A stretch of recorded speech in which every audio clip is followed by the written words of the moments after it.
JP Morgan планирует в этом году воспользоваться дисконтным окном Федеральной резервной системы, сообщила на Дне инвестора финансовый директор крупнейшего по активам Банка в США. Дженнифер Пибзек проконсультировалась с регулятором и решила использовать в случае необходимости такой механизм получения ликвидности, чтобы активнее участвовать в работе кредитного рынка. По словам гендиректора Джейми Даймона, сейчас на счете банков ЦБ около 150 миллиардов долларов, и он собирается снизить остаток до 50 миллиардов. Нужно использовать капитал более агрессивно, чтобы выполнить цели по прибыли в условиях снижения ключевой ставки.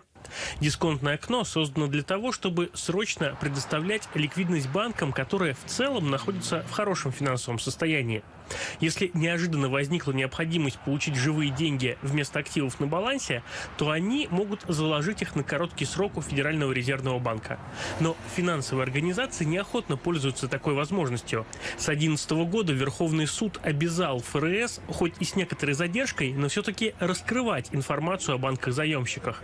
И теперь они предпочитают хранить избыточный объем резервов в Центробанке на всякий случай.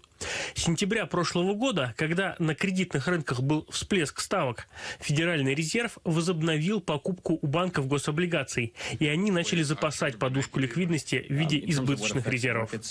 Мы думаем, что нам надо продолжать покупки до тех пор, пока резервы не будут на том уровне, когда они будут выше отметки в 1,5 триллиона в течение всего года, несмотря на сезонные факторы, вызванные действиями казначейства США. И резервы могут быть гораздо выше 1,5 триллионов в некоторые периоды времени. Думаю, мы достигнем нужного уровня где-то во втором квартале.